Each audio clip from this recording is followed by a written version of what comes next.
Hey everyone, and welcome back to my channel. Prince Andrew and King Charles III walked together during their mother's recent funeral, putting their disagreements and lifelong differences to one side. The death of Queen Elizabeth II marked the beginning of Charles's reign and a new era of royalty. He and his wife Camilla, Queen Consort, are now challenged with continuing the legacy of Queen Elizabeth II while stamping their own mark on monarchical history. However, according to some, these efforts could have been thwarted if certain members of the firm had their way. In her new book, the royal biographer Angela Levin dissects the intricate relationships of many of the royals, including that shared between Charles and Andrew. She claims that Andrew, whose legal team earlier this year reached an out-of-court settlement with Virginia Griffey, the American who accuses the Queen's son of sexual assault, and allegations which he vehemently denies, has rarely got on well with Charles. Talking about the time just before Charles and Camilla married, she alleges that Andrew did not want Camilla around. More scandalously, however, is Miss Levin's claim that Andrew lobbied hard to make sure Charles did not become king.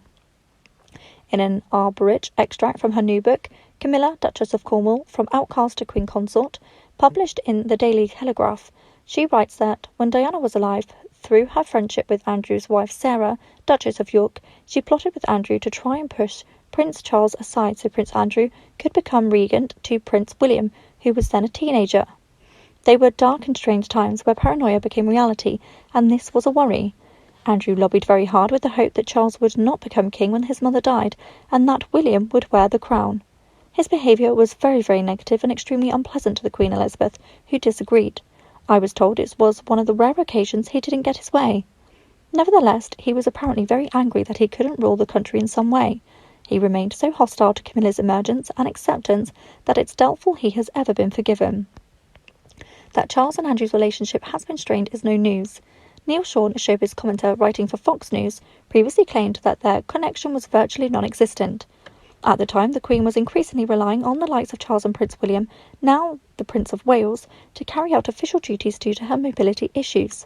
In the piece published in July, Mr. Sean said, Andrew faces the wrath of his older brother, Prince Charles, even more now than ever. Today, the relationship is virtually non-existent due to the extra workload that Charles and William have undertaken since the Queen has almost semi-retired now, which left Andrew to fill his time watching old movies on TV, visiting his mother at the castle, and plotting that comeback which may now never happen. Elsewhere in the book, Miss Levin delves into Camilla's history within the family, including her reception by the Queen. She writes that the former monarch was initially hesitant to accept her into the fold. It was only after the couple's announcement of their engagement in 2005, 35 years after their first meeting, did Camilla and the Queen's relationship reach a turning point. Her engagement ring had previously belonged to the Queen's mother and then the Queen before it was handed to her. Miss Levin says it was proof that the Queen had finally accepted Charles's determination to marry her. Thank you for listening. For more celebrity news, please like, comment and subscribe.